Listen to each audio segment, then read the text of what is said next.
Hi everyone. 80% Indians जो गलत insurance लेते हैं and most of the cases agent भी इनको शॉर्टकट ही बता देते हैं। Let me discuss 5 important crucial point before buying your vehicle insurance. Now the point number 1 is third party versus comprehensive plan. Third party plan में क्या होता है, आपका व्हीकल की वजह से अगर किसी को कोई डैमेज हुआ या लॉस हुआ, उनको उन डैमेज या लॉस का क्लेम मिलते हैं। वेयरएज कंप्रिहेंसिव प्लान या ओडी प्लान जो होता है, इनमें क्या होता है, आपका व्हीकल का डैमेज हो गया, any sort of damage, may be आपका व्हीकल का लॉस हो गया या फायर की वजह से एक्सीडेंट हो गया या कोई रोड एक्सीडेंट हो गया या any other sort of damage हो गया, उन दैट केसेस ऑल्सो आपको, अगर आपके पास कंप्रिहेंसिव या ओडी प्लान है, आपको आपका क्लेम मिल सकता है। नाउ आपको कब कंप्रिहेंसिव या कब थर्ड पार्टी प्लान लेना है, let me doubt certain points.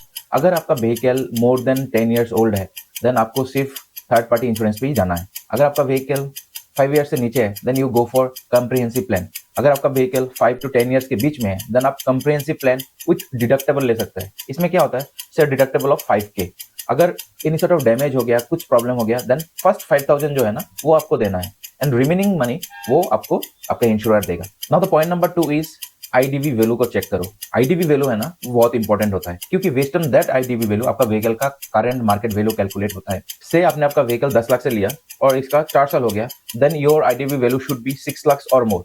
Most of the cases जो ट्रैप होता है, लोगों को लो आईडीवी वैल्यू में और लो प्रीमियम मिल जाता है, और प्रीमियम की वजह से लोग लो आईडीवी वैल्यू में चला जाता है। और इन दैट केस अगर आपका व्हीकल का कुछ डैमेज हो जाए या कुछ लॉस हो जाए, आपको जो व्हीकल का पैसा मिलने वाला है based on that your IDV value. So please consider this IDV value as higher as you can. Now the point number 3 is add-ons. कुछ add-ons या एक्स्ट्रा बेनिफिट जो most of the cases insurance में नहीं रहता है, आपको इसको add करना है और इसके लिए आपको जस्ट मिनिमम पेमेंट ही पे करना है। Now the point number 4 is not covered. Certain cases पे कुछ चीजें जो आपका व्हीकल इंश्योरेंस में कवर्ड नहीं होता है, इन चीजों को भी आप कैलकुलेट करना है। जैसे आपके पास ड्राइविंग लाइसेंस नहीं है और आपने रोड साइड एक्सीडेंट कर लिया, इन दैट केसेस आपको आपका क्लेम नहीं मिलने वाला। तो these are the certain points I am listing out here.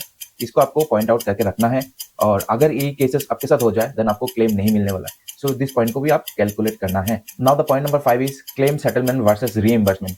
Claim settlement जो होता है कैशलेस, वो आपको क्या होता है, आपका व्हीकल का कोई अगर डैमेज हो जाए, वो व्हीकल को लेके आपको आपका गैरेज पे जाना है एंड आपका जो इंश्योरेंस है उसको जमा करना है, and based on your insurance आपका वो क्लेम सेटलमेंट हो जाता है। वेयरएज रीइंबर्समेंट में क्या होता है, आपको पहले आपका पैसा देना है, उसके बाद आपको क्लेम करना है। Based on that claim you will get your reimburse और योर पैसा जो है आप रिफंड मिलेगा। तो this are the 5 points I am listing out here. Please consider before buying your vehicle insurance. Thank you for listening.